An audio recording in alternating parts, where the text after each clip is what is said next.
I am standing at the edge of the Mediterranean, in the year 30 BC. Before me stretches the greatest city of the ancient world, Alexandria, at the very peak of its power, and on the brink of a profound change. The last of the Ptolemies, Cleopatra VII, is in the royal palace. A Roman fleet is on the horizon. Yet within these walls, life pulses with an intensity of commerce, scholarship, and ambition that defines the Hellenistic Age. Today, we walk its streets, not as a conqueror or a scholar, but as an observer, to understand the fabric of this marvel one final time. As it was, this reconstruction is built upon centuries of archaeological evidence, historical texts from Strabo to contemporary papyri, and the precise geometries of ancient city planning. Every column, every street width, every market stall is informed by data. The purpose is not fantasy, but a serious, visual exploration of a lost urban reality. I begin at the Heptastadion, the massive causeway that connects the mainland to the island of Pharos, creating the city's two famed harbors.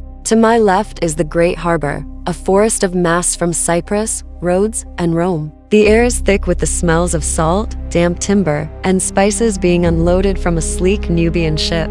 The sound is a cacophony of Greek, Egyptian, Aramaic, and Latin. This is the economic heart, and it beats loudly. But my gaze is drawn east, to the silhouette that dominates every view, the lighthouse. It is not merely a tower. It is a statement, a white marble mountain of human ingenuity. I will go there, but first, the city itself, passing through the warehouse district. I enter the Canopic Way. This is the city's central artery, a colonnaded street stretching over 30 meters wide, running from the Gate of the Sun to the Gate of the Moon. The scale is deliberately overwhelming. The colonnades on either side provide shade, and beneath them, the wealth of the world is on display. I pass a goldsmith's shop, where a craftsman is setting a scarab into a diadem using tools I can recognize. Next door, a papyrus merchant sells scrolls, not just from the library's workshops, but from private collections. The smell of baking bread wafts from a side street, a dense, barley-rich aroma from a communal oven serving a tenement block.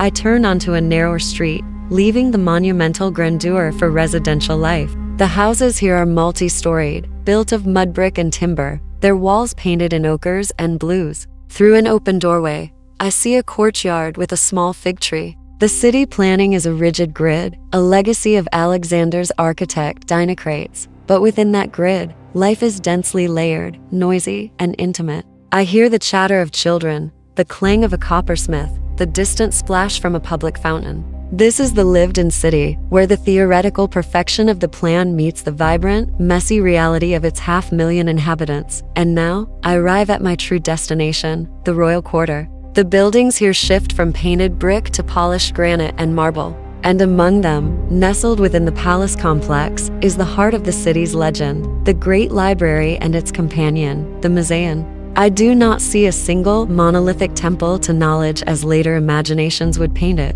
Instead, I see a sprawling academic campus. There are gardens for discussion, a domed dining hall for the scholars, and a series of connected buildings with high, airy ceilings. I step inside one of these halls. The light is soft, filtering from high clear-story windows onto rows of wooden shelves and cabinets. They are not packed with codices, but with scrolls, hundreds of them, each in its labeled cylindrical case. The smell is of papyrus, cedarwood from the cases, and the faint, clean scent of limestone. A librarian, a grammateus, moves with quiet efficiency, checking an inventory on a wax tablet. In a side chamber, a scholar is carefully unrolling a text, his lips moving silently. This is not a public archive, but a working institute. The famed 700,000 scrolls are not all here. They are stored in warehouses throughout the district, a decentralized repository of all known literature, science, and history.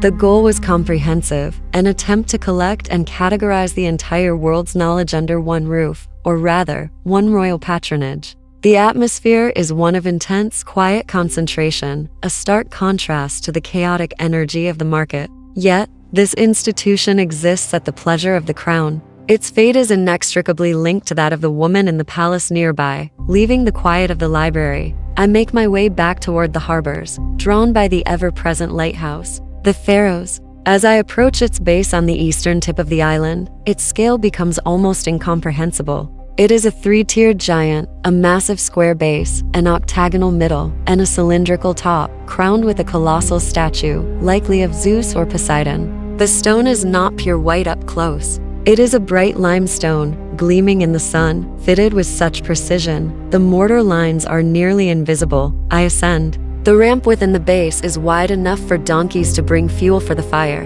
The interior is functional, not ornate, smelling of smoke and stone. Reaching the summit, the world opens up.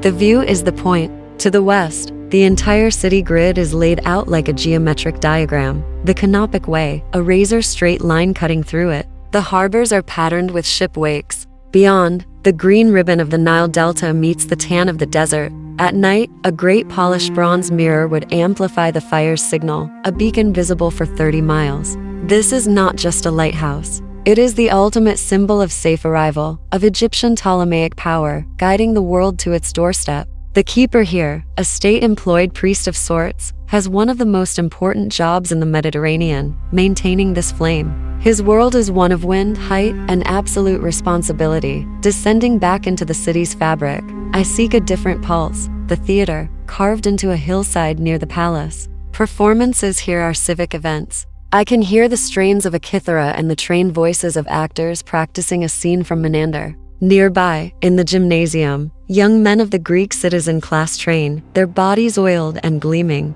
But this is a divided city. In the Egyptian district of Rhodotis, southwest of the main avenues, the sounds and smells change. The architecture is less formal, the temples older, dedicated to Serapis and Isis. Here, the language is predominantly Egyptian. Alexandria was a melting pot, but the ingredients did not always fully blend. The Greek elite held political power.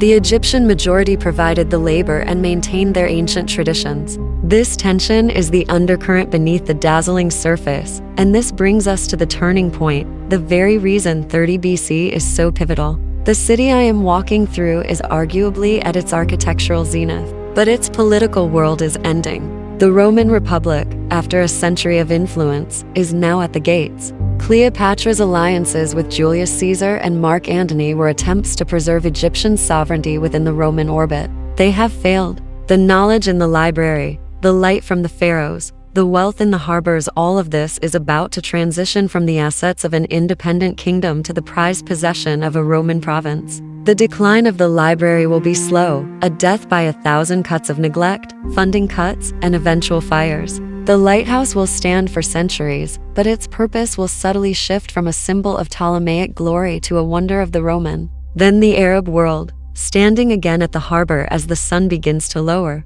I look from the lighthouse back to the city. The contrast is profound. We think of history in terms of stones and scrolls, of kings and battles. But walking these streets, what resonates is the human scale within the monumental. The scholar chasing a footnote in a dusty scroll, the baker pulling loaves from an oven, the sailor gazing at the pharaohs with relief. Alexandria was a machine for generating knowledge, wealth, and power, but it was made of people. The tragedy of its loss is not just the burning of scrolls or the fall of a tower. It is the silencing of countless conversations. The ending of experiments never concluded. The scattering of a unique intellectual community, the places we have walked today, the Canopic Way, the library halls, the lighthouse summit now lie buried under centuries of silt and modern construction. The ancient grid still faintly guides some streets of the modern city, a ghostly echo. But the world of 30 BC is gone. This reconstruction is a bridge to that moment, a careful, evidence-based effort to see not just the stones, but the life between them.